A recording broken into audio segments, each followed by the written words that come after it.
श्री शिवाय नमस्तुभ्यम। हर हर महादेव। स्वागतों। कल से माघ के बहुत ही पवित्र महीने की शुरुआत हो रही है और इस दिन आपको सिर्फ एक चावल के दाने से शिवलिंग के ऊपर एक बहुत ही विशेष उपाय करना है।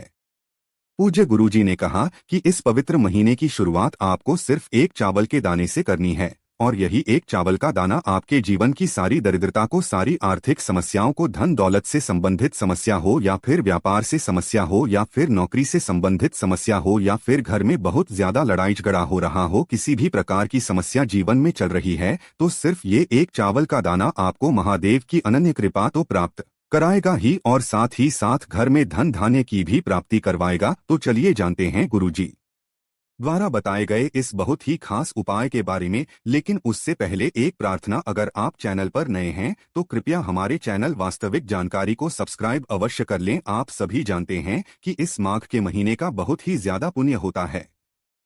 इस महीने किए गए दान हमारे जीवन में पुण्य की प्राप्ति करवाते हैं। इस महीने में किया गया स्नान हमारे जीवन में पुण्य की प्राप्ति करवाता है, हमारे अच्छे कर्मों को बढ़ाता है।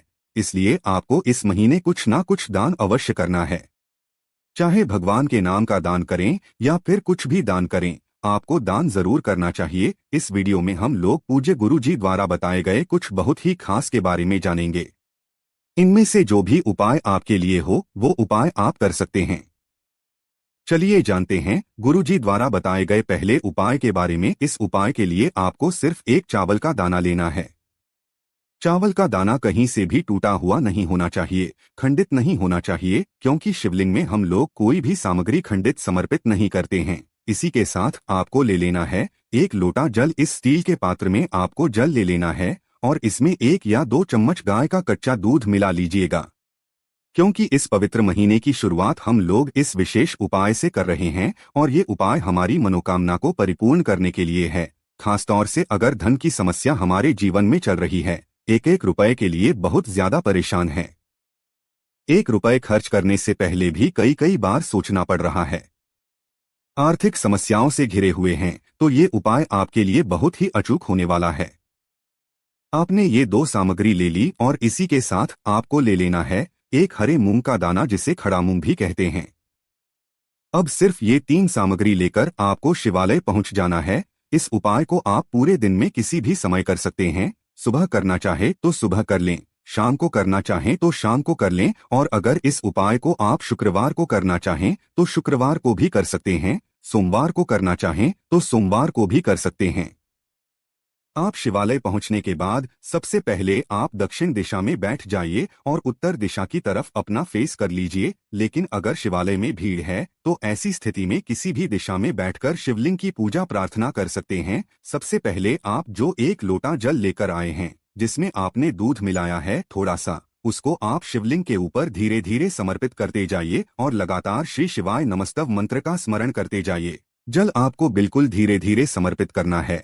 इसके बाद आप जो 1 चावल का दाना लेकर आए हैं और 1 हरे मूंग का दाना लेकर आए हैं, इन दोनों को अपनी हथेली में रखिए। महादेव से प्रार्थना करिए कि मेरे में धन की बहुत ज्यादा समस्या चल रही है, रुपए पैसों की बहुत ज्यादा दिक्कत है, आर्थिक समस्याओं से घिरे हुए हैं, रुपए पैसे कमाने का कोई रास्ता नहीं दिखाई पड़ रहा है।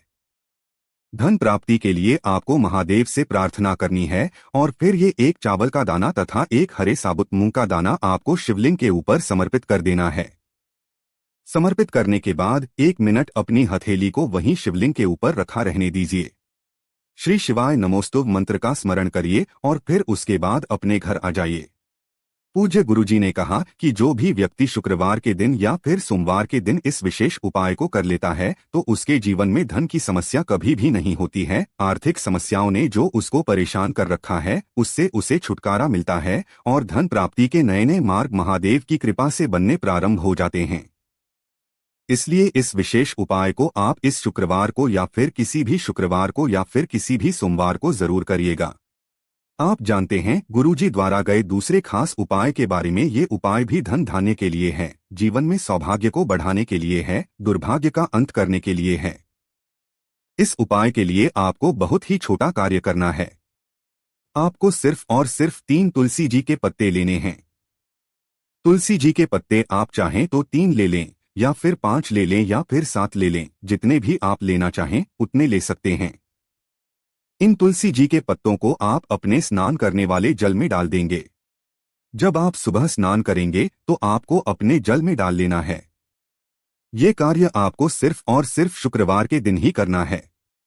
अगर आप सुबह स्नान कर चुके हैं तो फिर आप किसी भी एक लोटे जल में थोड़े से ये तुलसी जी के पत्ते डाल लीजिए, 3 डाल लीजिए या 5 डाल लीजिए या 7 डाल लीजिए और फिर थोड़ी देर बाद उन्हीं पत्तों से अपने ऊपर जल का छिड़काव कर लीजिए। या फिर आप सुबह अगर स्नान नहीं कर चुके हैं तो अपने स्नान वाले जल में इन पत्तों को डालिए और कम से कम 10-15 मिनट बाद इन पत्तों को निकालकर फिर उसी जल आपको स्नान कर लेना है। गुरुजी कहते हैं कि तुलसी जी के पत्तों का विशेष महत्व होता है। माघ के महीने में खास तौर से विशेष महत्व होता है। और अगर हम लोग इस तुलसी जी के पत्ते वाले जल से स्नान करते हैं तो हमारे सौभाग्य में वृद्धि होती है, दुर्भाग्य का अंत होता है। दरिद्रता जो हमारे जीवन में है उससे हमें छुटकारा मिलता है और हमारे सौभाग्य में भी वृद्धि होती है। इसलिए आप इस विशेष कार्य को जरूर करिएगा। अब जानते हैं गुरुजी द्वारा बताए गए 30 उपाय के बारे में जो आपकी बीमारी को समाप्त करने के लिए है, बड़े से बड़े रोग को दूर करने के लिए है। इस उपाय के लिए आपको 1 लोटा जल ले लेना है, तांबे के पात्र में आपको जल ले लेना है और इसी के साथ आपको थोड़ा सा शहद ले लेना है। आप 2-4 बूंद शहद ले सकते हैं। फिर सबसे आखिर में आपको एक बेलपत्र ले लेनी है। बेलपत्र लेते समय ध्यान रखिएगा कि ये कहीं से भी कटिफ्टी नहीं होनी चाहिए और बेलपत्र की डंडी के आखिर में जो होती है वो भी नहीं होनी। अगर आपके पास बेलपत्र नहीं है तो शिवलिंग के ऊपर चढ़ी हुई बेलपत्र को उठाकर जल से शुद्ध करके फिर आप उसका भी इस्तेमाल कर सकते हैं। अब ये सारी सामग्री लेकर आपको शिवालय पहुंच जाना है। शिवालय पहुंचने से पहले आप एक छोटा सा पात्र और ले लीजिएगा। आप चाहे तो छोटी सी कटोरी ले लीजिए या कोई भी छोटा सा खाली पात्र ले लीजिए। इस उपाय को भी आप सुबह करना चाहे तो सुबह कर सकते हैं, शाम को करना चाहें तो शाम को कर सकते हैं। शिवालय पहुंचने के बाद सबसे पहले आप जो एक बेलपत्र लेकर आए उस बेलपत्र की चिकनी साइड में आपको शहद लगा देना है। बेलपत्र में 3 पत्तियां होती है और तीनों पत्तियों की चिकनी साइड में आपको शहद लगा देना है। आपको अपनी अनामिका उंगली से शहद लगाते जाना है और श्री मंत्र का लगातार स्मरण करते जाना है। फिर इसके बाद बेलपत्र को अपनी हथेली में रखना है और कुंदकेश्वर महादेव से प्रार्थना कर लेनी है कि मेरे शरीर में इस प्रकार से भारी रोग हो गया है, कई डॉक्टरों को दिखा लिया है, कई जगह से इलाज करवा लिया है, लेकिन मुझे मेरी बीमारी में आराम नहीं मिल रहा है। हे मेरे कुंदकेश्वर महादेव, कृपया मुझे मेरी बीमारी में आराम दिलाने की कृपा करें। आपको ऐसी महादेव से प्रार्थना कर लेनी है और फिर ये एक बेलपत्र आपको शिवलिंग के ऊपर समर्पित कर देना है। ध्यान रखिएगा बेलपत्र की चिकनी साइड का हिस्सा शिवलिंग में टच करेगा, यानी जिस तरफ आपने शहद लगाया है वो शिवलिंग में टच करेगा और बेलपत्र की डंडी जलाधारी की तरफ रहेगी। इसके बाद आप जो जल लेकर आए हैं उसको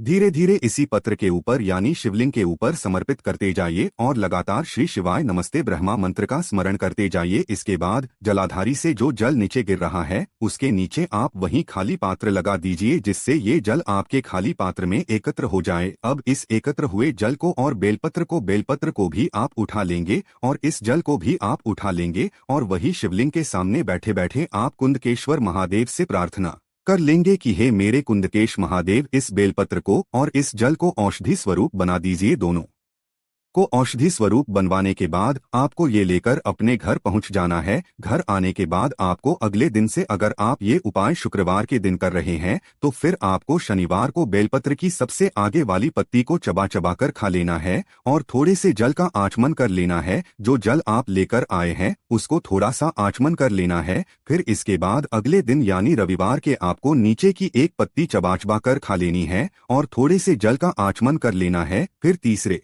दिन यानी सोमवार के दिन आपको तीसरी पत्ती चबा चबा कर खा लेनी है और जल का आचमन कर लेना है। ये बेलपत्र आपकी 3 दिन चलेगी और जल आप अलग अलग इस्तेमाल कर सकते हैं, यानी जल आप रोज शिवलिंग में समर्पित करके वो जल ला सकते हैं, लेकिन कोशिश करिएगा कि इसी जल को आप 3 दिन इस्तेमाल करें। यानी ये जो बेलपत्र और ये जल आप लेकर आए हैं इसको आप 3 दिन इस्तेमाल करिएगा, औषधि इस्तेमाल करिएगा।